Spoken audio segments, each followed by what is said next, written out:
नमस्कार दोस्तों, मैं करण त्रिपाठी आपका स्वागत करता हूं द देवरिया डायलॉग्स के शो में। आज हम बात करेंगे भाजपा की स्थापना से जुड़ी कुछ बातें हम जानना चाहेंगे और वो जानने के लिए हम बात करेंगे डॉक्टर रमापति राम त्रिपाठी जी से, जो कि भारतीय जनता पार्टी के संस्थापक सदस्य हैं और पूर्व प्रदेश अध्यक्ष रह चुके हैं और देवरिया के सांसद रह चुके हैं।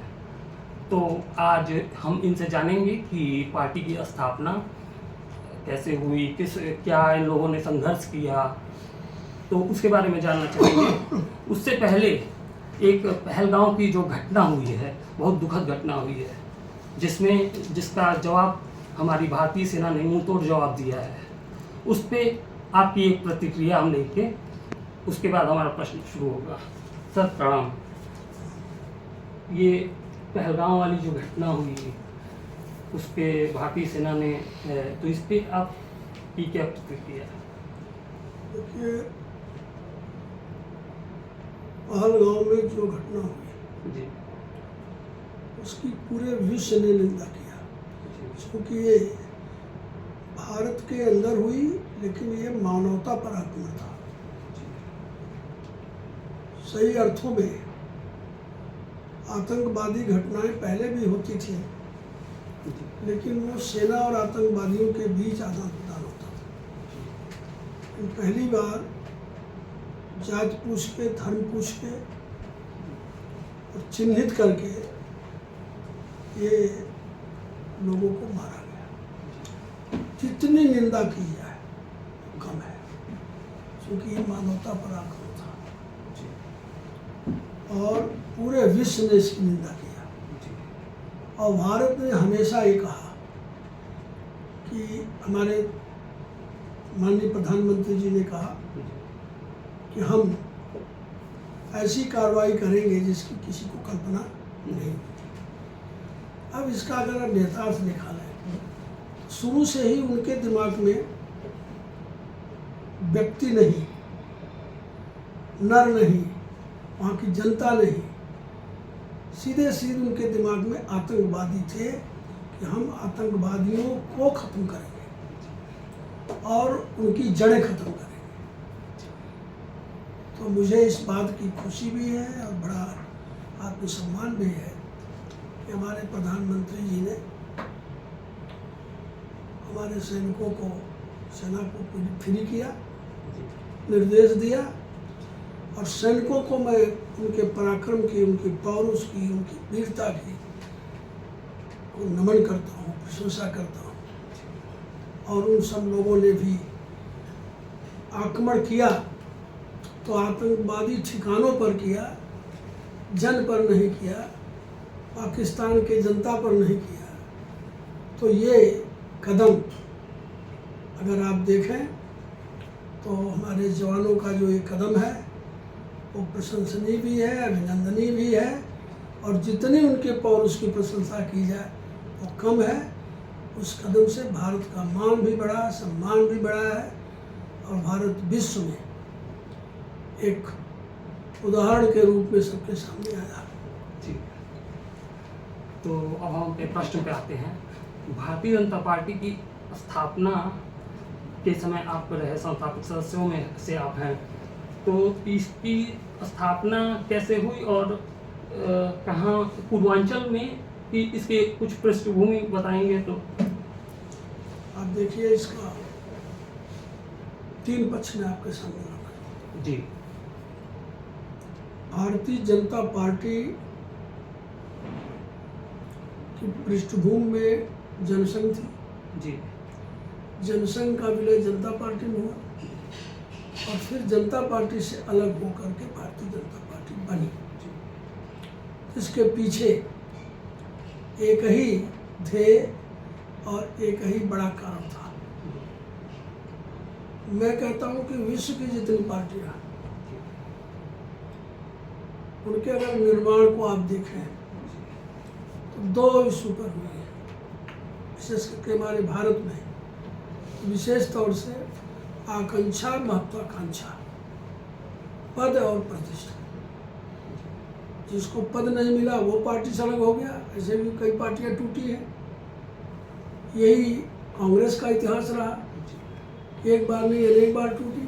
जब महत्वाकांक्षा टकराई तो वो नहीं तो वो बना के दूसरे से मिलके बनाए।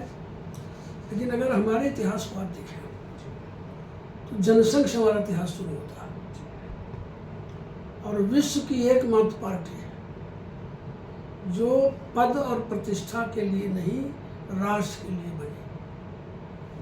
जिस समय भारत के संविधान सभा में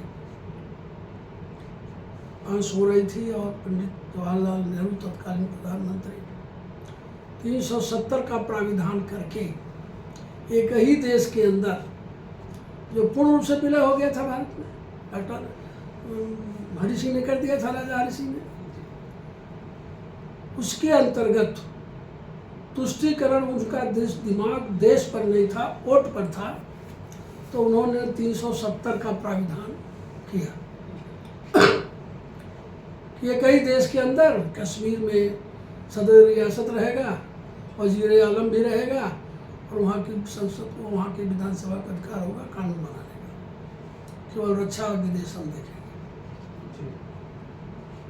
लेकिन उसी समय उनके मंत्रिमंडल के 2 सदस्यों ने मंत्रिमंडल के अंदर इसका विरोध किया।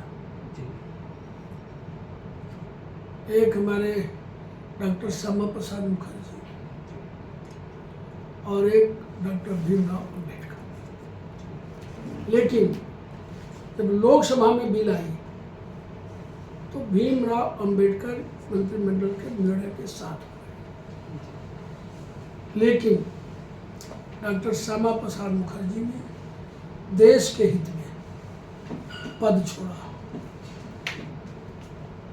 मंत्रिमंडल से इस्तीफा दिया, मंत्री पद छोड़ दिया, और यहाँ तक प्रतिष्ठा भी छोड़ी। उन्होंने लोकसभा की सदस्यता से भी इस्तीफा दिया और उन्होंने कहा कि देश बड़ा है, पद और प्रतिष्ठा नहीं बड़ी है, तो उन्होंने 370 को हटाने के उद्देश्य से जनसंघ की स्थापना।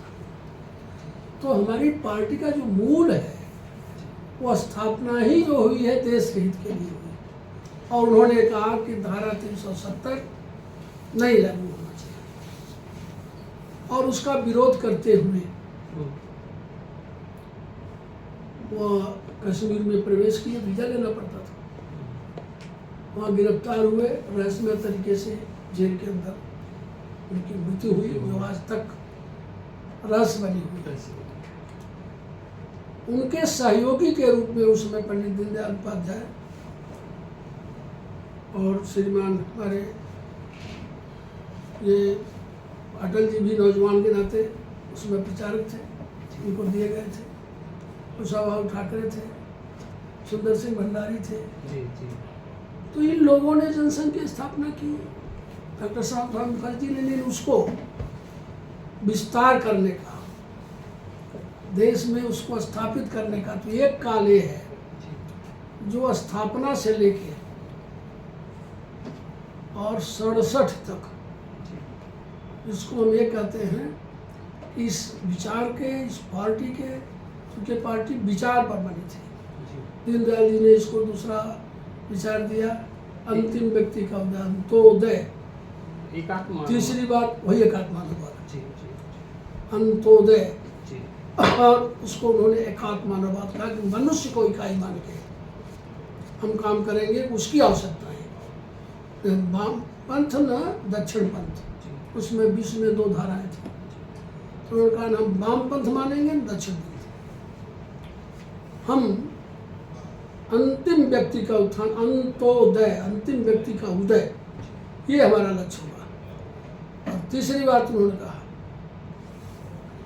इस देश के अंदर हर व्यक्ति को हम राष्ट्र का अंग मानेंगे, तो इसलिए एक जन एक देश, हिंदू और मुसलमान ने कहा था, जात में नहीं बांटा था, एक जन एक देश। और चौथी बात उन्होंने कहा कि भारत एक भौगोलिक सीमाओं का देश नहीं है, हर देश की सीमा बदलती रहती है, परिस्थितियाँ आती रहती हैं, एक सांस्कृतिक राष्ट्र है, इसकी एक श्रेष्ठ संस्कृति है, तो हम सांस्कृतिक राष्ट्र की कल्पना करेंगे। भारत एक सांस्कृतिक राष्ट्र है, 4 बातें कही। तो ये शुरू हुआ वहाँ से। वही पार्टी कब 51 से, 52 में पहला चुनाव हुआ, 57 में दूसरा चुनाव हुआ, 62 में तीसरा चुनाव हुआ, 67 में चौथा चुनाव हुआ। लगातार 4 चुनावों तक अगर हम देखें तो हमारी यात्रा पार्टी के विस्तार और देश में राष्ट्रवाद को स्थापित करने की थी। बढ़ते गए हम 3 सदस्य शुरू हुए, आगे बढ़ते गए और 67 के चुनाव में हम देश की उत्तर प्रदेश, यूँ कह लें कि हम 9 प्रदेशों में दूसरी नंबर पार्टी हो गए, कहीं 1 नंबर भी हो गए, मध्य प्रदेश में 1 नंबर हो गए, और लोकसभा में हम तीसरे नंबर पर आ गए। दूसरे नंबर पर उसमें स्वतंत्र पार्टी थी, बाद में टूट गई, लेकिन वो भी हमारी संख्या बढ़ी। हम शुरू किए 2-3 से और पहुंच गए हम 27-28 तक। तो अगर हम कहें तो 51 से 67 तक हमारे विस्तार, विकास और पहचान का काल था, उसमें हमने बनाया। अब जनसंघ के रूप में जब हम जीते तो हमारे उस समय नेता पंडित दीनदयाल उपाध्याय जीवित थे, उसके 1 साल बाद मरे। तो उन्होंने नया रास्ता चुना, कितने देखिए ध्येय के थे पक्के। उन्होंने कहा कि अगर बार बार एक ही पार्टी जीतती रहेगी, एक ही सरकार बनती रहेगी, तो देश में दलीय अधिनायकवाद आ जाएगा, एक दल का अधिनायकवाद रहेगा। तो इसको समाप्त करने के लिए उन्होंने संविद का आह्वान किया, मिलीजुली सरकारें, और उसके लिए फिर हमने पद छोड़ा, प्रतिष्ठा छोड़ा। कांग्रेस से आपके यहाँ चौधरी चरण सिंह के नेतृत्व में 19 लोग निकले, मुख्यमंत्री पद उनको दिया। बड़े दल हम थे, 104 सदस्य हमारे थे विधानसभा में, उन मुख्यमंत्री पद नहीं लिया, उन्हें कोई पद नहीं लिया, सीधे बांट दिया, भाई ये आपका राइट है, आप बढ़ाओ। यही हमने हरियाणा में किया, देवीलाल जी आए, यही हमने महामाया बाबू आए वहाँ बिहार में, यही हमने गोविंद नारायण सिंह आए वहाँ मध्य प्रदेश में बने कांग्रेस से आके। 9 ऐसे प्रदेश थे जहाँ हमने संविद सरकारें बनवाई, और उसको कह लीजिए तो वो हमारा गैर कांग्रेसवाद का काल शुरू हुआ। कांग्रेस को हटाना है तो सबको मिलके चलना, और वहाँ हमने कितनी बड़ी उदारता दिखाई। वैचारिक बात नहीं थी, विचार ये था कि राष्ट्र, देश में अगर अधिनायकवाद रहा तो राष्ट्र कमजोर हो जाएगा। तो इसके लिए हम 67 में जो सरकार बनी थी उसमें रुस्तम सैटिन मार्क्सवादी कम्युनिस्ट पार्टी के भी थे, और हमारे राम प्रकाश गुप्ता भी थे। तो कुल मिला के हम ऐसी सरकार को भी समर्थन दिए, देश के हित में, पार्टी के हित में, व्यक्ति के हित में नहीं, कि जिसे देश में सही अर्थों में लोकतंत्र स्थापित हो। और तब से गैर कांग्रेसवाद चला, और गैर कांग्रेसवाद 89 तक चला। उसी गैर कांग्रेसवाद में बीपी सिंह प्रधानमंत्री बने, और भाजपा बिना कुछ मांगे, बिना किसी शर्त के समर्थन करती है। लेकिन जब 89 के बाद 91 का चुनाव हुआ और भाजपा सबसे बड़ी पार्टी हो गई, तो उस समय इन दलों ने अलग अलग रागे आलापना शुरू किया। और 89 आते आते, ये 96 आते आते, 96 में जब भाजपा को काफ़ी सीट मिली, अटल जी प्रधानमंत्री बनाए गए, बड़े दल के नाते उनको शपथ लेना था। लोकसभा में विश्वास मत रखे, 13 दिन उनकी सरकार चली, और वहीं से सारे पार्टियां कांग्रेस के साथ हो गई। तो जब भाजपा ताकतवर हुई तो इसी देश के इन राजनीतिक दलों ने गैर कांग्रेसवाद को गैर भाजपावाद में बदल दिया। आज भी कांग्रेस के साथ सब मिलके गठबंधन बना रहे हैं, लेकिन हम चलते रहे। फिर चुनाव हुआ, 98 में जनता ने हमको बहुमत दिया, 99 में बहुमत दिया, और आज अगर हम कहें तो 14 में मोदी जी के नेतृत्व में पहली ऐसी सरकार हमारी बनी जो पूर्ण बहुमत की अपने बल पर बनी, बिना सहयोगियों। तब भी हमने उन सहयोगियों को छोड़ा नहीं जो हमारे साथ रहे पहले, उनको भी पद दिया, प्रतिष्ठा दिया, स्थान दिया। तो स्पष्ट दिख रहा है कि जनसंघ से लेकर आज तक भाजपा एक अकेली पार्टी है जो विचारों पर चली और राष्ट्र को सामने रख के चली। बनी भी राष्ट्र के लिए और चली भी राष्ट्र को ध्यान में रख के। आज हम कह सकते हैं कि श्रीमान नरेंद्र मोदी जी के नेतृत्व में जो सरकार बनी, इन चारों एजेंडा को लागू कर दिया। विगत 10 वर्षों में आज 12वां वर्ष होने जा रहा है, 370 खत्म कर दिया। अंतिम व्यक्ति का उत्थान, मोदी जी जब 14 में शासन आए तो इसको इस दृष्टि से अगर देखिए तो जिस वर्ग को उन्होंने दिया वो वर्ग हमारा वोटर क्लास नहीं था। सर्वाधिक लाभ उसका 36% मुसलमान पाए, अनुसूचित भाई पाए, परंपरागत हमारे वोटर नहीं थे। अब उसके बाद सबको पक्का मकान दिया, सबको शौचालय दिया, सबको गैस का सिलेंडर दिया, सबको बच्चों को मुफ्त शिक्षा दी, और सबको अंत में पढ़ाई और खवाई अनाज भी दे रहे हैं और दवाई भी दे रहे हैं। आज अंतिम व्यक्ति का सर्वांगीण विकास करके हमने दीनदयाल जी के अंत्योदय, अंतिम व्यक्ति के उदय के भी एजेंडा को पूरा कर दिया। तीसरी बात पर आ पाई, हमने एक जन एक देश की बात कहा। जब हमने दिया तो सबका साथ सबका विकास, वोटर क्लास को ध्यान में रखकर नहीं दिया। एक जन एक देश, और चौथी बात सांस्कृतिक राष्ट्रवाद को भी मोदी जी ने बिना किसी विवाद के, आज आप देखें तो भारत के संस्कृति के 3 स्तंभ हैं, ब्रह्मा विष्णु महेश। तो आप देखें शिव धाम बन गया, शंकर जी स्थापित हो गए, महाकाल बन गया, शिव स्थापित हो गए, और श्री राम जन्मभूमि पर श्री राम जी का मंदिर भी बन गया, वो भी स्थापित है। ब्रह्मा जी का कोई मंदिर बनता नहीं, तो इसको भी उन्होंने चरितार्थ कर दिया। अगर हम कहें तो सांस्कृतिक राष्ट्रवाद भी आज देश में स्थापित हो गया। तो 4 एजेंडे जो हमारे थे, 370, एक देश में 2 निशान 2 प्रधान 2 विधान नहीं रहेगा, आज है 1 निशान 1 प्रधान 1 विधान। अंतिम व्यक्ति का उदय हो गया। एक जन एक देश सैद्धांतिक रूप से दिखाई दे रहा है। चौथी बात सांस्कृतिक राष्ट्र भी हो गया है। अब अगर आपके देश में पर्यटक आ रहे हैं तो कहाँ जा रहे हैं?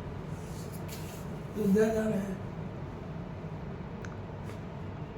काशी जा रहे हैं, वृंदावन जा रहे हैं। तो कुल मिला के हम अपने जिस उद्देश्य से बनी आज जनसंघ, इतनी बड़ी यात्रा में हम अकेली पार्टी हैं विश्व की जिसने अपने एजेंडे को कार्यान्वित कर दिया। इसीलिए मोदी जी अब दूसरा एजेंडा निश्चय कर रहे हैं कि हमें अब भारत का समग्र विकास, 25 में विश्व का श्रेष्ठ भारत बनाना, 25 से जो हमारी यात्रा है 47 तक का रहे, और उस दिशा में बढ़ते हुए आज हम विश्व की 5वीं इकोनॉमी बन गए। 1-2 वर्षों में हम तीसरी बन जाएंगे, आगे हम पहली बन जाएंगे। तो भारत श्रेष्ठ भारत और एक भारत की तरफ बढ़ रहा है। तो अगर हम एक पश्चिम हुआ, अब दूसरे पक्ष पर आई है। विश्व की अकेली पार्टी है जिसका कभी वर्टिकल विभाजन नहीं हुआ। इसलिए हम विचार के साथ जुटे रहे, स्वार्थ और अपने निज हित के लिए नहीं जुटे रहे। नेता गए फिर आए, पार्टी नहीं विभाजित हुई। और कांग्रेस कितनी बार विभाजित हुई? सब पार्टियां बनी है उससे निकल के, सब पार्टियां बनी है समाजवादियों से निकल के, टूटी है, बनी है, टूटी है, बनी है। लेकिन हमारे यहाँ से आपको ध्यान होगा, उत्तर प्रदेश का ही उदाहरण हूँ। मंडी कल्याण सिंह 2 बार गए फिर आए, पार्टी नहीं टूटी। केंद्र में भी वीके सकलेचा गए, पार्टी तो नहीं टूटी। कुल मिला के ये हम कह सकते हैं कि हम अकेली पार्टी है जो कभी विभाजित नहीं हुई। और आज हमारी यात्रा कहाँ पहुँच गई? आज हम विश्व की 1 नंबर की पार्टी। आज हमारे सदस्यों की संख्या 18 करोड़ से ऊपर है। हम विश्व की 1 नंबर की पार्टी है। किसी ऐसे देश है जिनकी जनसंख्या उतनी नहीं, उतनी हमारी सदस्य संख्या है। और भारत में भी जब हम शुरू हुए, तो आपने पूछा, तो हमारी उत्तर प्रदेश की बात आप करते हैं। तो उत्तर प्रदेश में आज, हाँ, भारत में आज भारतीय जनता पार्टी 21 प्रांतों में शासन कर रही है, स्वयं या हमारे कुछ सहयोगी। कुल मिला के 71% जनसंख्या पर हम राज कर रहे हैं। तो इतनी बड़ी अगर उठा के आप देखें तो ये बहुत ही बड़ी जीत है और शुभकारोक्ति है। अर्थात हमारी यात्रा को जनता का सपोर्ट मिलता गया, बढ़ता गया, और आज हम इस मुकाम पर हैं कि हमें जनता का 71% से ऊपर प्रांतों में समर्थन प्राप्त है। उत्तर प्रदेश में आप इधर पूर्वांचल की बात कर रहे हैं। पूर्वी उत्तर प्रदेश में जब चुनाव के दौर शुरू हुए तो निश्चित ही हमारा खाता नहीं था। यहाँ कांग्रेस का वर्चस्व था, और कांग्रेस के मुकाबले में अगर कोई पार्टी लड़ती थी तो संयुक्त सोशलिस्ट पार्टी थी, बरगद निशान वाली, डॉक्टर लोहिया की। धीरे धीरे आप देखें तो 80 में एक स्थिति आई, जैसे मैंने आपको बताया कि भाजपा का 3 कालखंड है, 67 तक, फिर गैर कांग्रेसवाद, फिर अपना। और उसी गैर कांग्रेसवाद में हमने इमरजेंसी जब श्रीमती इंदिरा गांधी ने लगाया तो जनसंघ का विलय कर दिया, जनता पार्टी बन गई। कि जब जनता पार्टी ने, तत्कालीन उसके अध्यक्ष श्री चंद्रशेखर जी ने एक सवाल खड़ा किया कि दोहरी सदस्यता नहीं चलेगी, कि जनता पार्टी के भी आप सदस्य रहे और राष्ट्रीय स्वयंसेवक संघ के रहे। तो उस समय अटल जी पद छोड़े थे, प्रतिष्ठा छोड़े थे, और उन्होंने कहा ना, हमारी दोहरी सदस्यता नहीं है, राष्ट्र के प्रति आस्था है, और उसको अगर आप दोहरी मानते हैं तो हम इस पार्टी को छोड़ते हैं। अब मुझे ध्यान है उसमें मैं भी था। 6 अप्रैल को स्थापना हुई थी, हम लोग दिल्ली में थे जी। 5 को बुला लिए गए थे, 5 को शाम को बैठक थी जनता पार्टी कार्यसमिति की। एक मत से कार्यसमिति ने पारित कर दिया कि दोनों दोहरी सदस्यता लें। और कह रहा था कि हमारी एक सदस्यता है, ये तो मेरा विचार है, ये मेरा आस्था है। लेकिन 6 अप्रैल को अलग भारतीय जनता पार्टी जब घोषणा होने लगी तो कुछ लोग थे जो इस मत के थे, संख्या भले कम रही, कि फिर से जनसंघ को जीवित करना चाहिए। विजय राजे सिंधिया भी शायद, माननीय अटल जी ने कहा, मैं उस कार्यक्रम में था इसलिए उनका भाषण जो मैंने सुना, उन्होंने कहा देखिए, अगर हम पुनः वहीं जाएंगे तो जाएगा कि ये उसी से सटे हुए थे। मैं जो यात्रा कर चुका हूँ उसको बैक नहीं होगा। यात्रा हो गई, जी, हमने जनसंघ को विलय कर दिया। अब नई यात्रा हम शुरू करेंगे तो जनता पार्टी से निकल के हम कर रहे हैं, इसको कंडम करने जा रहे हैं कि पार्टी गलत रास्ते जा रहे हैं। तो केवल उसके साथ हम भारतीय शब्द जोड़े, हम जनता पार्टी भारतीय जोड़ दिया जी, जी, और भारतीय जोड़ने के से भारत के लिए हम करने लगे। और आज जनता पार्टी का नामो निशान खत्म हो गया जी, और भारतीय जनता पार्टी यार विश्व की सबसे बड़ी पार्टी हो गई, देश की सबसे बड़ी पार्टी हो गई। लेकिन उस काल में जब भाजपा बनी तो पहला चुनाव हम लोग जब यहाँ लड़े तो 80 में लड़े, बनी भी थी वही 80 में। जी, तो मुझे खुशी है इस बात की, एक सीट हमको पूर्वांचल से मिली, जिसको आप पूर्वांचल आज कर रहे हो। जी, जी, मैं उसको केवल गोरखपुर क्षेत्र को बात कर रहा हूँ, जी, बनारस नहीं इसमें जोड़ रहा हूँ। पंडित दुर्गा प्रसाद मिश्रा जो इसी देवरिया जिले के थे, 80 में सलेमपुर से जीत गए। जमानत जब्त हुई थी, विजय हुई थी। ऐसा चुनाव परिणाम बहुत कम देखने को मिलता है। 5 उम्मीदवार ऐसा वोट पाए थे कि सब 1/10 नहीं पाए थे पूरे वोट का, उसमें दुर्गा जीत गए थे। तो 80 में शुरुआत इसी देवरिया से, ठीक है। फिर आप 80 के बाद चुनाव 84 में हुआ, तब सब भंग हुआ। जी, तो 84 में श्रीमान शाही जी जीत गए कस्या से, सुप्रताप शाही। सुप्रताप शाही जीत गए, दुर्गा जी उसमें हार गए थे, तब भी यहाँ का प्रतिनिधित्व रहा। और उस समय आगे गोरखपुर में खाता खुला, जब शहर से सीट जीती गई, दुबे जी जीते, उसके बाद फिर अवधेश बाबू जीते, एक सीट वहाँ मिली और 2 सीटें हम लोगों को 84 में मिल गई थी। इस समय मासी जीत गए थे, माधव प्रसाद त्रिपाठी जी हमारे अध्यक्ष भी थे, और वहाँ जीत गए थे स्वरतगढ़ में शिवलाल मित्तल और धनराज यादव। तो हम पूर्वांचल में यही सीट जीते थे, लेकिन निरंतर हम बढ़ते गए। और आज हमें गर्व है कि आज हम जहाँ खड़े हैं तो पूर्वांचल को अगर आप देखें तो आपकी यहाँ की संपूर्ण सीट हमारे पास है, कुशीनगर की संपूर्ण सीट हमारे पास है। आगे बढ़िए तो गोरखपुर में हमारे पास सीट है सब, जी, बिल्कुल। और आगे बढ़िए तो आप महाराजगंज में हमारे पास 5 में 4 सीट है। सिद्धार्थनगर में हमारे पास 2 सीट है, 3 नहीं। फिर आप आइए संत कबीर नगर में हमारे पास 3 सीट है। बस्ती में हमारे पास 1 सीट है। लेकिन अगर हम ये कहें तो हमारा गोरखपुर, देवरिया, कुशीनगर जो ये कमिश्नरी है, आज ये अजय हो गई।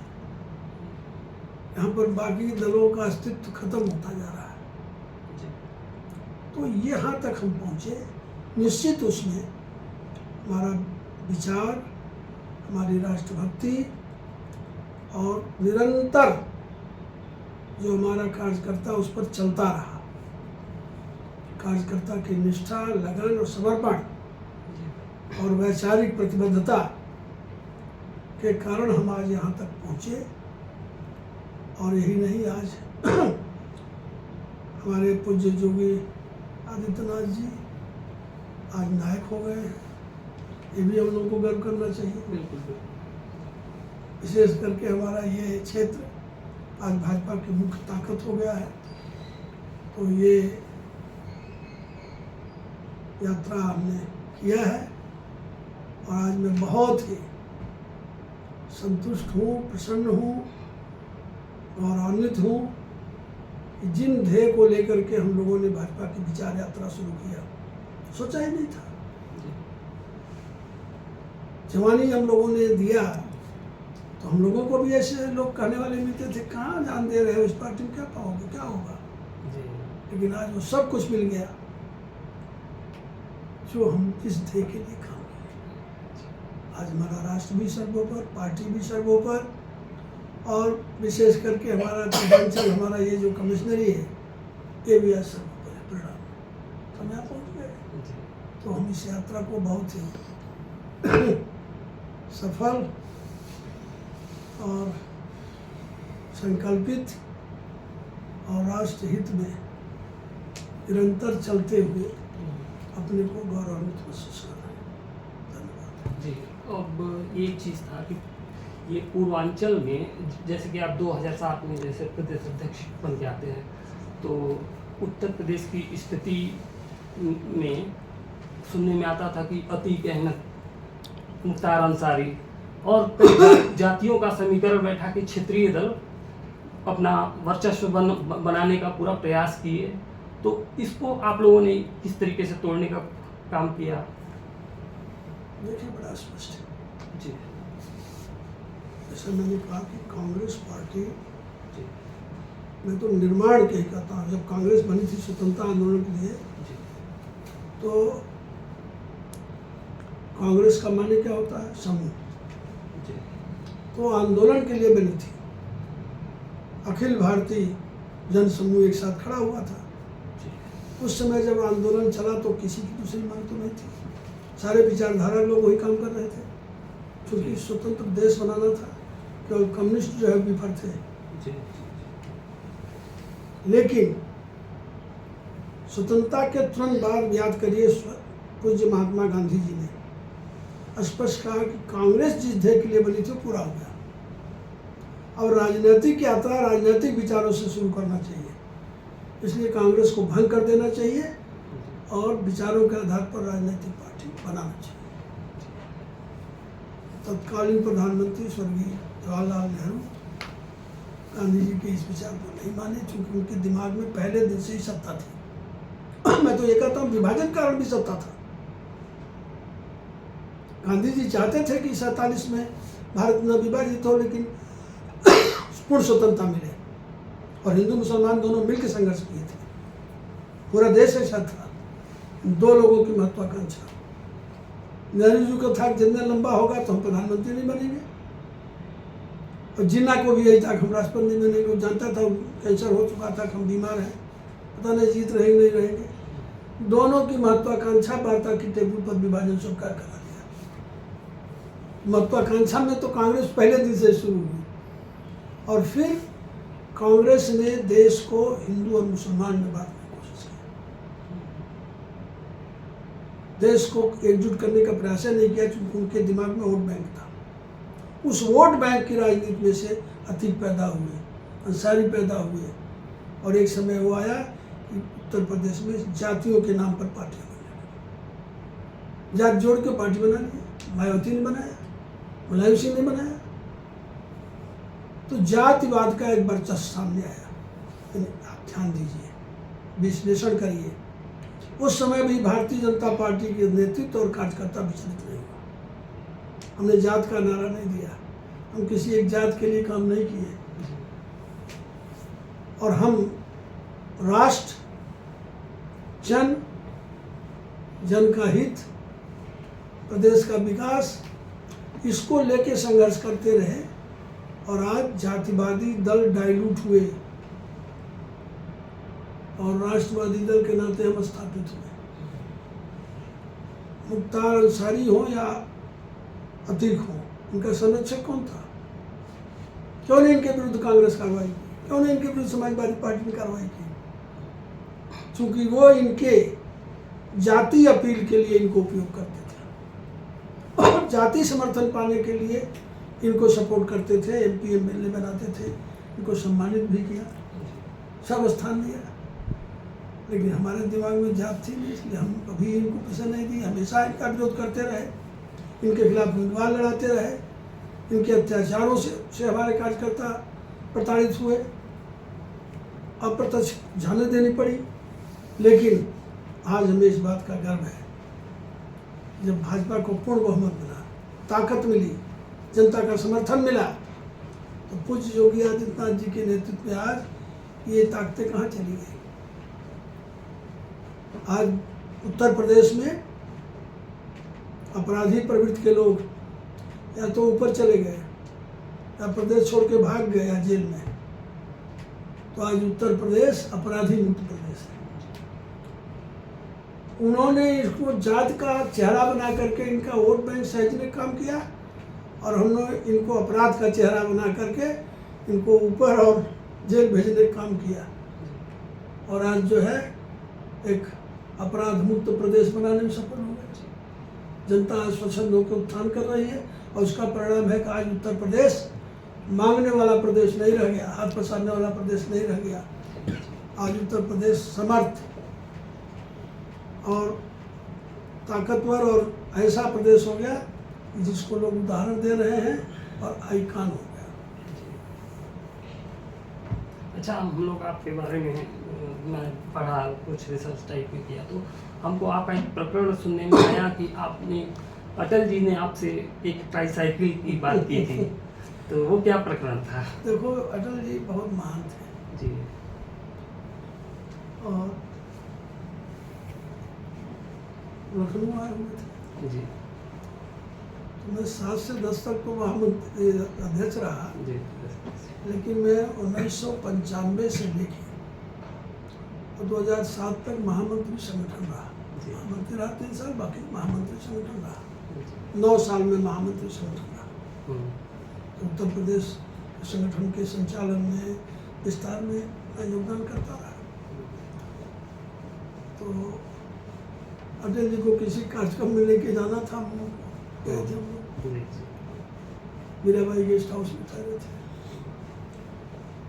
जब वो निकलने लगे तो दूर एक विकलांग जो है कहीं से अपना ठंडा टकराते लेटते आके खड़ा था। हमारे कुछ होता है कार्यकर्ता उसको किनारे खड़ा करके ढक रहे थे। अटल जी निकलते समय निगाह पड़ गई, बैक हो गए। उसको बोला, पूछो क्या है, उसके पास चले गए। जब पास चले गए तो उसने कहा कि ट्राईसाइकिल चाहिए। सरकार हमारी थी नहीं जी, उन्होंने हमारी तरफ तका, क्या सुना, उसको ट्राईसाइकिल एक व्यवस्था कराओ, जी, टिकट करा दी, हो गई बात। अब जब फिर 4 महीने बाद अटल जी आए जी, और मैं उनको मिलने गया, सवेरे चाय लेकर के मैं गया। 7-8 लोग थे, एक बार पढ़ने बैठे। जब हमारे सामने उनका चेहरा आया तो उनसे कहते उसको ट्राईसाइकिल दे दिए। हम कहते क्या, हमने कहा हाँ, नहीं कह नहीं सकता था, दिया नहीं था। आया फिर कार्यालय में, फिर मैं वो मलिहाबाद का रहने वाला था। फिर मैं वहाँ 2-3 कार्यकर्ताओं से बात किया, ट्राईसाइकिल खरीदी गई, उस तक पहुँचाई गई। जी, और फिर हमने कहा भाई तुम इसी बैठ के कल आओ सवेरे। खैर उसने हम लोगों की मर्यादा ये रखाई कि ये नहीं कहा काजे पाए। जी, आया और नमस्कार किया, और हमने बोले कहा कि देखिए उसको आया है आपसे मिलने पर, संवेदना थी उनकी, इतने संवेदनशील थे। और इसीलिए ये हम कह सकते हैं, और ये मैं ही नहीं कह रहा हूँ, आप पूरी कार्रवाई विधानसभा, लोकसभा सब देख डालिए, तो अटल जी भारत के ऐसे नेताओं में 2 व्यक्ति ऐसे हैं, एक पूज्य महात्मा गांधी, एक माननीय अटल बिहारी वाजपेयी, जिन लोगों के खिलाफ कोई तथ्यात्मक का या कुछ आरोप कभी किसी ने इनकी आलोचना संसद में किया ही नहीं।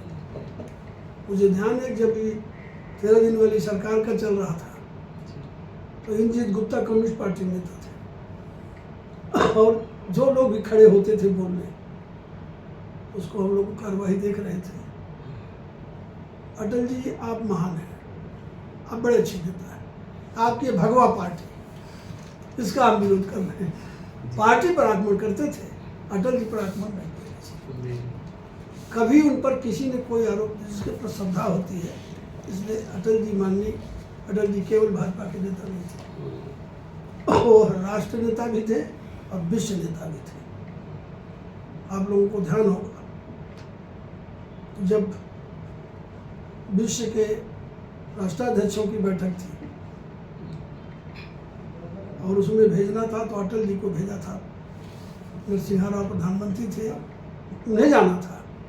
उन्होंने कहा कि इनको जाने दीजिए, वहाँ जो विषय है वही हथमल लगाना था। उनका जो मामला चल रहा था क्या था, तो उसमें अटल जी रहेंगे तो विश्व के सारे नेता आज जो शासन में सब इनसे बौने हैं, क्योंकि ये तब से विश्व के राष्ट्र संघ में प्रतिनिधित्व कर रहे हैं जब 25 वर्ष के थे। तो इनके सामने वो सब लिहाज करेंगे, और भारत अटल जी को भेजा गया था। ये संयुक्त राष्ट्र वाला जो अधिवेशन था, हाँ, और उसमें शायद हिंदी में ये बोले थे, और जी सब लोगों ने मान लिया। जी तो कुल मिलाकर के अटल जी व्यक्ति नहीं व्यक्तित्व थे। अटल जी राष्ट्र पार्टी के नेता नहीं, राष्ट्र के नेता थे, और अटल जी विश्व के नेता थे। अब हमारा, और आज मैं कहूँगा श्रीमान नरेंद्र मोदी जी भाजपा के जो निर्माण काल के विचार थे, जिसको लेकर भाजपा खड़ी हुई, जिसको लेकर के अटल जी और हमारे और नेताओं ने संघर्ष किया, उसको कार्यान्वित करके वो ध्येय पूरा कर दिए, इसलिए वो अभिनंदनीय है, वंदनीय। अच्छा, ये अब 2027 का चुनाव आ रहा है, पार्टी की नीति चल रही है, तो आप भविष्य में कैसे देखते हैं कि भविष्य में ये पार्टी कैसे आगे बढ़ेगी, किस तरीके से, क्या आपका सुझाव रहेगा? ये दो चीज़ें किसी भी राजनीतिक दल की, अगर भाजपा आज यहाँ तक पहुँची तो उसका सबसे बड़ा कारण भाजपा के नेतृत्व और कार्यकर्ताओं की राष्ट्रीय प्रतिबद्धता, कार्यक्रमों के प्रति निष्ठा और नेतृत्व के प्रति विश्वास, और उसमें से निरंतर लोग आगे बढ़ते रहे। और धीरे धीरे आपको ध्यान हो, 14 जब आते आते जनता ये बोलने लगी थी कि देश का क्या होगा, और देश के विकल्प के रूप में उसमें भाजपा और हमारे माननीय नरेंद्र मोदी जी को चुना। जनता ने उनको पहले ही प्राइम मिनिस्टर घोषित किया, वही देश बचा पाएंगे और भाजपा बचा पाएगी।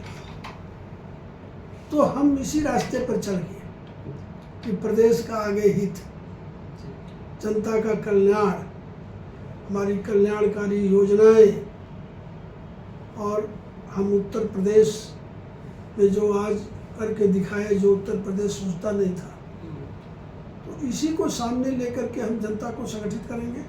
लेकिन इसके लिए आवश्यक होगा नेतृत्व और कार्यकर्ता का जो आपस का विश्वास और निष्ठा। और हमारा कार्यकर्ता महान है, बहुत सारे ऐसे लोग हैं जो पार्टी के लिए सब कुछ दिए, निज के लिए कुछ नहीं पाए हैं, लेकिन वो संतुष्ट इसलिए हैं कि जिस ध्येय और जिस विचार के लिए लड़े वो सिद्ध हो गया। तो आज भी हम उनको संगठित करेंगे, जो हमारे कल्याणकारी कार्य हैं, जो हमारा नेतृत्व है, हमारे श्रीमान नरेंद्र मोदी जी, योगी जी का जो कृतित्व है, इसको जन जन तक ले जाएंगे। तो मेरा विश्वास है कि ये जात पर, स्वार्थ पर, अर्थ पर आधारित दल जो है छिन्न भिन्न हो जाएंगे और विशाल बहुमत से फिर भाजपा आएगी। अब एक अंतिम सवाल हम पूछना चाहेंगे आपसे कि जैसे आप देवरिया में जब सांसद के रूप में रहे तो बहुत सारे काम किए, अभी आज की दृष्टि में आपको कुछ ऐसे काम दिखते हैं क्या कि ये और होना चाहिए, मतलब? अब देखिए, मैं अपने लोकसभा का जो कार्यकाल था उसको और उसके पहले को लेके देखें तो दो प्रकार के दायित्व पॉलिटिकल के होते हैं, विशेष करके निर्वाचित प्रतिनिधि के। एक दायित्व है जो दलीय होता है, और फिर जो अपने समर्थक हैं उनकी निजी छोटी मोटी आवश्यकताओं को पूरा करना, सहयोग करना। लेकिन एक दायित्व होता है कि हम जिस जिले के प्रतिनिधि के रूप में हैं उसका विकास, उसका उत्थान। तो मैंने कोशिश किया दोनों दायित्वों का निर्वहन करूँ। मुझे याद है जब मैं चुनाव लड़ने यहाँ आया तो जिस प्रकार का मुझे समर्थन मिला, लोगों का स्नेह मिला, उसके पीछे विश्वास यही था कि ये ठीक काम करेंगे, हमारे रहेंगे। जो भी विश्वास रहा, क्योंकि मैं संगठन के कार्यकर्ता के नाते तो यहाँ आता ही था, पदाधिकारी नाते आता था। और 2,86,000 मतों से मैं जीता, सपा बसपा गठबंधन के बाद, जो अब तक की रिकॉर्ड जीत है। इतना प्रबल समर्थन हमको है जनता ने दिया, तो ये हमारे मन पर इसका बड़ा प्रभाव रहता था। मैंने पहले दिन से ही मैं आपका हूँ, आप मेरे हैं, इसको वाणी में नहीं व्यवहार में लाने के दृष्टि से मैं देवरिया ही रहना शुरू किया। 5 वर्षों में एक रात भी गोरखपुर नहीं सोया। भले वहाँ कोई काम हो गया हूँ, परिवार में मिला हूँ, 11 बजे 12 बजे रात को फिर आके सोया ही। सवेरे जनता से मिलना था, 7 बजे लोग आ जाते हैं। तो लगातार 5 बरस हमने जन को भी सुना और जितना संभव था उतना उसका सहयोग भी किया। और एक जरूर मेरा स्वभाव था है कि निगेटिव अप्रोच मैं नहीं करता, पॉजिटिव अप्रोच करता। अगर कोई निगेटिव अप्रोच लेकर आए तो उससे मैंने आग्रह किया भाई ये नहीं संभव है, पॉजिटिव अप्रोच किया। देवरिया के विकास के दृष्टि से जब मैं सोचा तो मैं बड़ा आश्चर्यचकित रहा। किसानों ने जमीन दिया, सरकार ने उसका मुआवजा दिया। उसरा नाम का आपका स्थान दूसरा बाजार औद्योगिक क्षेत्र के रूप में विकसित हो गया, लेकिन उद्योग कोई नहीं, जीरो। मैं जब आया तो यहाँ बिजली जाती थी, आती नहीं थी। मैं जब यहाँ आया तो सड़कें टूटी मिली सब। प्रचार में जब चलता था तो लगता था क्या है, सभी प्रमुख सड़कें टूटी थी। तो आप लोगों को ध्यान होना चाहिए कि मैंने एक एक विभाग से जिले के विकास के लिए, चूँकि संगठन में लंबे समय तक काम किया था, तो किसी मंत्री ने हमको नो नहीं कहा। जो जिससे हमने आग्रह किया तो आप देखिए, तो मैंने यहाँ से शुरू किया। सबसे पहले मैं देवरिया में, बम्बई की पार्टी है, मैं वहाँ महाराष्ट्र में सह प्रभारी था। उस समय ये लोग संपर्क में थे, तो आग्रह करके सौर ऊर्जा केंद्र लाया, 100 एकड़ में है। हाँ जी।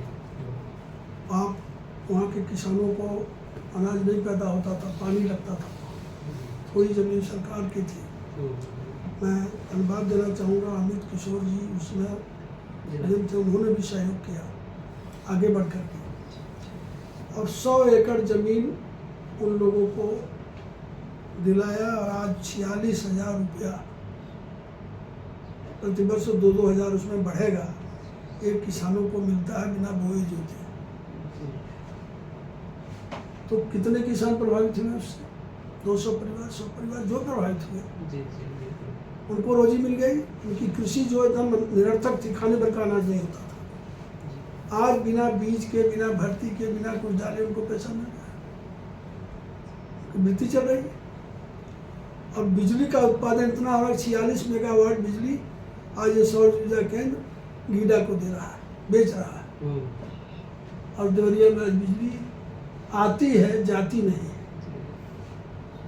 पहले जाती थी, आती नहीं थी, ये परिवर्तन हुआ। देखिए उसरा में हमारे यहाँ के जो तुलसान बंधु हैं, गोरखपुर के ही हैं, एक ये फैक्ट्री लगाए थे वहाँ इसकी जो शराब वाली गीडा में। हमने आग्रह किया, सहयोग किया, जिलाधिकारी के साथ सिटिंग कराई, कुछ जगह मिली, तो आज यहाँ पर भी वो एक फैक्ट्री उसरा में लग गई और 3000 सुपर कर्मचारी हैं, लोगों को रोजी भी मिली, काम शुरू हुआ। फिर महेंद्र सिंह उद्योग मंत्री थे, महेंद्र पांडे, दिल्ली में, उनको आमंत्रित किया, उनके साथ उद्योगपतियों की एक बैठक करवाई। और आज उसरा में अब ये नहीं कि वहाँ धूल उड़ रही है, अब धुआं निकल रहा है। और एक नहीं, आज वहाँ 70-80 उद्योग छोटे बड़े, हाँ, कई सारी फैक्ट्रियाँ हैं। आज उसरा हो गया, तो औद्योगिक विकास हुआ देवरिया का। विद्युत का आत्मनिर्भरता हुई। उसके बाद देवरिया के विकास के दृष्टि से सड़कों को आप देखें तो सोनू घाट से लेकर के उधर वाली सड़क टूटी थी एकदम, वो पैसा नहीं पास हो रहा था। उसके लिए मैं आग्रह किया, वो पैसा डायरेक्ट मिल गया। हमारे निर्वाचन क्षेत्र में ही तमकोही का आ गया। गंडक दोनों जो है, छोटी गंडक बड़ी गंडक दोनों की बाढ़ देवरिया में आती थी। बड़ी गंडक टूटती थी तो हमारी लोकसभा का वो इलाका डूब जाता था और छोटी गंडक से डूब जाता था। आप लोग ध्यान दीजिए और जाके देखिए। सिंचाई मंत्री से डायरेक्ट बात किया और 204 करोड़ का बजट वहाँ लाया, यहाँ बजट लाया। छोटी गंडक पर 4 जगह ठोकर लगा, भटनी में लगा है, बनकटा में लगा है, जिगना में लगा है। और इस ठोकर लगने से दोनों गंडक में बाढ़ आना बंद हो गया और न इसके बाद बाढ़ राप्ती में आ रही है। गंडक जो विप्लव करती थी इसको भी रोकवाया। कारण मैं कहना उचित नहीं समझूंगा, एक आध ऐसे लोगों ने मुझे कहा कि आपने हम लोग की रोजी ले लिया। बाढ़ को आधार बना के कुछ लोग पैसा कमाते थे, बोरा में कमाते थे, बालू में कमाते थे, कई तरीके थे। लेकिन आज बाढ़ मुक्त बनाया क्षेत्र। बाढ़ है तो रुद्रपुर में है, वहाँ है, ये भी खत्म हो गया। तीसरी बात, देवरिया का विकास हो। सबसे बड़ी प्रॉब्लम देवरिया के बीचों बीच दो तरफ बढ़ गया, इधर उधर। और ये जो हाईवे जा रही है, 2000 से ज़्यादा वाहन इस पर रोज चलते हैं जी। अब इस वाहन से रास्ते अवरुद्ध। मेरे ध्यान में आया, मैंने देवरिया बाईपास की मांग किया। आप लोगों को ध्यान होगा, माननीय गडकरी जी को आमंत्रित किया, यही लाया और इसी में सभा हुई। और सभा में उन्होंने बाईपास की घोषणा किया, जो बन रहा है, बने जा रहा है। और फिर उसको कुछ लोग चाहते थे, पहले जो प्रस्ताव था, पहले जो मांग थी वो ये थी कि बैतालपुर से सोनू घाट को जोड़ दिया जाए, ऐसे की वजह से निकालने गलत है। दूसरा औद्योगिक क्षेत्र तो भागों पड़ जाएगा और केवल 8-9 किलोमीटर से कम चलेगा नहीं। तो आज वो बाईपास वहाँ से शुरू हो करके और आगे जो हमारा अहिल्यापुर है वहाँ तक जा रहा है। वो सड़क बन जाने के बाद फिर मैंने उसका प्रस्ताव पास हो गया, तो अब देवरिया को मैंने 13 किलोमीटर और बढ़ने का दिया। तो 13 किलोमीटर के बाद जब वो सड़क जाएगी तो बीच के गांव जो किसान उसका मुआवजा डायरेक्ट पाएंगे वो तो पाएंगे, लेकिन बीच के सभी गांव, संख्या 300 से ऊपर है, ये शहर के अंग हो जाएंगे। जब शहर के अंग हो जाएंगे तो इनकी ज़मीन का दाम 4 गुना बढ़ जाएगा। अगर डिसीजन बेचेंगे अपना जीविका चला लेंगे। तो इस तरह से 13 किलोमीटर इधर। अब ये 13 किलोमीटर का जब विकास होगा तो देवरिया तो महानगर हो जाएगा ना, इस दृष्टि से किया। इसके बाद रेल विभाग में गौरी बाजार से शुरू होकर और भटनी तक जो हमारे क्षेत्र में आता है लोकसभा क्षेत्र, यहाँ तक 7 फाटक है क्रॉसिंग में, जी और सब पर हमने अंडरपास पास करा दिया। रेल मंत्री माननीय वैष्णव जी से मिला और दिया, और उनका ओके। 2 रेलवे स्टेशन आपके, अमृत प्रभात स्टेशन जो विकसित किया गया प्रधानमंत्री द्वारा पूरे देश में, 2 आपके जिले का हमने उसमें सबमिट करवा दिया, प्रधानमंत्री जी को लिख के दिया, हम लोगों को कर दिया। तो आज देवरिया का रेलवे स्टेशन भी ऐसा बनने जा रहा है। और भटनी का, इसको सरकार का लक्ष्य क्या है, इन स्टेशनों को इस तरह से बनाया जाएगा, अभी तो शुरू हुआ है, आधा बन गया, कि यहाँ पर एसी हॉल भी बनाए जाएंगे कि आम जनता के लोग भी जाके उस हॉल में सो सकें, आराम बिता सकें, बैठ सकें। और जो ये सर्वेंट क्वार्टर है ये भी हटाए जाएंगे, यहाँ फर्स्ट क्लास का पार्क विकसित होगा। मतलब रेलवे स्टेशन जनता का आकर्षण हो जाएगा, और वो देवरिया वाला भी हो रहा है, भटनी वाला, दोनों पैसा आ गया, काम शुरू हो गया। शिलान्यास भी वो हमने कर दिया, हम भी उसमें रहे, प्रधानमंत्री वहाँ से किए, यहाँ कहे कि आपको करना है, हो गया। चौथी बात और देखो, आप पूरे भारत को घूम जाइए, शायद 2-4 जगह मिल जाए, जैसे आकाशवाणी केंद्र कमिश्नरी में एक है अगल बगल 4 जिलों को ही कवर करता है। लेकिन गोरखपुर में आकाशवाणी केंद्र है, मैंने यहाँ खड़ा दिया, उसमें मिला तो उसमें मंत्री पूछे भी नहीं, पूछते तो शायद पूछताछ करते, तो अधिकारी लिख देते कि यहाँ है, लेकिन उन्होंने यस कर दिया। और आकाशवाणी केंद्र को भी जाके हमने शिलान्यास किया और उसका उद्घाटन भी कर दिया, आकाशवाणी भी किया। तो बोला जा रहा है देवरिया, आकाशवाणी से बोल रहा हूँ, देवरिया हो जा रहा है, उसको करा दिया। और देखिए, तो कुल मिला के बिजली के क्षेत्र में, इसके क्षेत्र में, रेलवे के क्षेत्र में, सड़कों के विकास के दृष्टि से, और 2 और उल्लेखनीय काम हुआ। ये हो जाने के बाद कुछ बचा ही गया नहीं, आपने कहा। एक ये जो पावर प्लांट है, जो वहाँ पर है रायबरेली में, एक है ओबरा में, तो मैंने एक लोकसभा में उठाया सवाल, उसमें जिलाधिकारी यहाँ खंड बताते हुए थोड़ा सहयोग किया। उनसे जब पूछा गया तो उन्होंने हमने कहा कि पूर्वांचल बिजली की सप्लाई ओबरा से होती है, और देवरिया एक ऐसा स्थान है, अगर यहाँ अगर एक प्लांट विकसित कर दिया जाए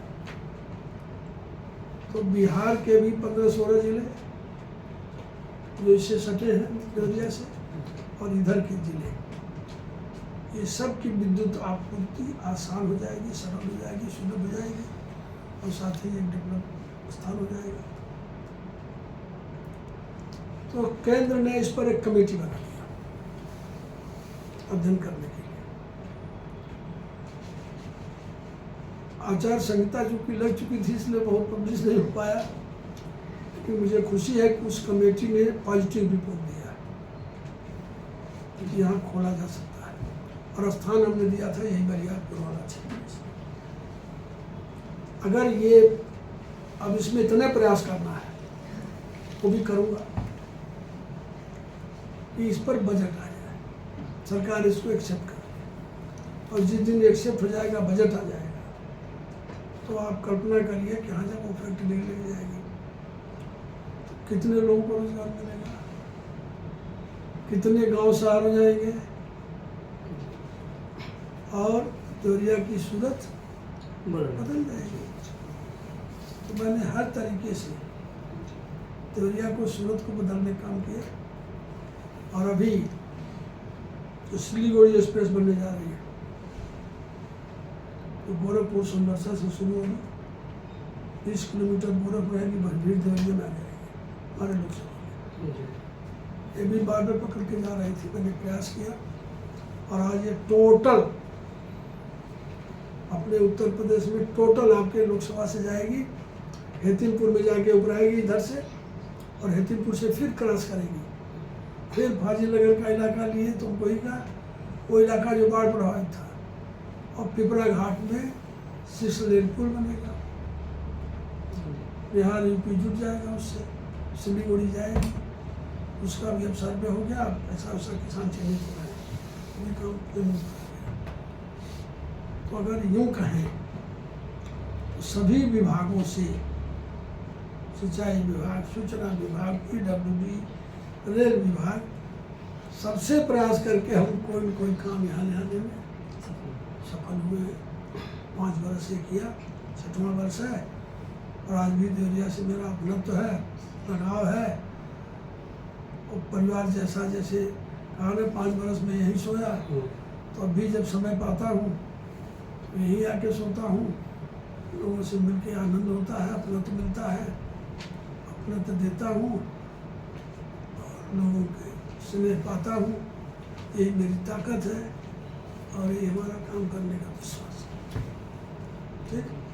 अब एक होता है, अभी कुछ दिन पहले एक फेसबुक के माध्यम से एक सर्वे हम लोगों ने किया था, तो उसमें देवरिया की जनता से पूछा था, तो 2 मुद्दे जनता ने ज़्यादा बताया। एक ट्रैफिक की समस्या, दूसरा बस स्टेशन को लेके है। देखिए, ट्रैफिक की समस्या तो मैंने बताया ना कि हाँ, वो जब रिंग रोड बाईपास बनेगा बन के तो तैयार हाँ, हो जाएगा। वो हाँ, खत्म और हो एक चीज़ और देखिए, जी ये भी करा दिया हमने, जी जी प्रयास शुरू किया था। जी। यहाँ पर जो है माल गोदाम में भी समस्या थी, हाँ, देवरिया की जो माल गोदाम है, जी माल आपका ट्रेन से आया वही उतर गया, जी। अब आने के लिए तो वाहन चाहिए, जब वाहन आते थे ट्रक सड़कें जाम हो जाती थी ट्रक की। अब माल गोदाम शिफ्ट होने जा रही है अहिल्यापुर, मैंने वो बना लिया तो वो सवाल उठाया कि जब सड़क वहाँ बन जाएगी तो माल गोदाम कहाँ क्या आवश्यकता है, माल वहीं उतरे, वहीं से बाहर से हाईवे से चला जाए बाईपास से सर।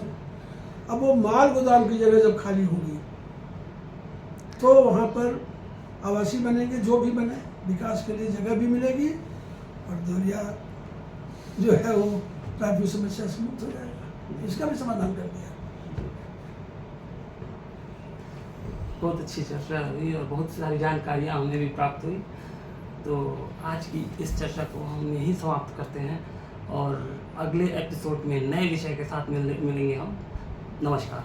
धन्यवाद, धन्यवाद।